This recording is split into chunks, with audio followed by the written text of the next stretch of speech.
uylarda hech qachon svet o'chmasligini xohlasanglar, bu generatorga e'tibor bilan qaraymiz. Ovozi past generatorimiz. 1 2 3. O invertorli generator. Ovozini eshitmayapsizlar ham, to'g'rimi? Narxi $900 dan. Mana shu generatorlar. Shuni qo'yamiz, shuni o'chiramiz. Misol uchun, qo'l bilan ham ko'tarib ketaverasiz.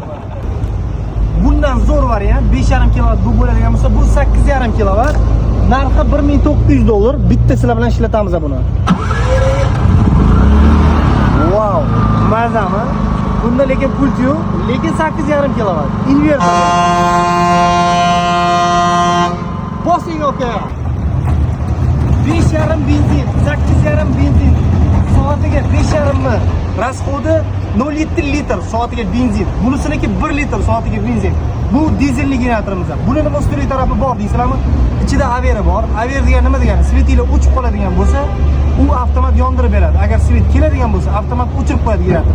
Bunga qo'ysanglar bo'ladi, unisiga ham qo'ysanglar bo'ladi. Qo'yish narxini aytib o'tib ketaman. Uylarga agar qo'ymoqchi bo'lsanglar, aver bularga ham qo'ysa bo'ladi. Narxi $400 bo'ladi bu invertorlarga. Buni o'zi komplektida bor. Bunda xohlasanglar start stop, xohlasanglar mana pult bilan yoqsanglar bo'ladi. Bitta yoqamiz sizlar bilan. Ovozini eshitamiz. Bu o'zi qanaqa bo'lardi agar открытие bo'lganda?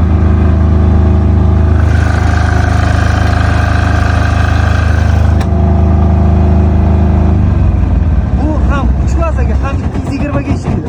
O'sha uchun buni narxi qimmatroq. Bu apparatimizning narxi 10 kW dizelli generatorimiz. Averi bilan start stop pulti bilan $2250. $2250 uylargacha dastavka qilib beramiz. Agar Toshkent shahrida bo'ladigan bo'lsa, bepul. $2250 ga oldinglar, dastavkasi bepul. 10 kW generatorimiz. Generatorlarimizga garantiya 1 yil beramiz.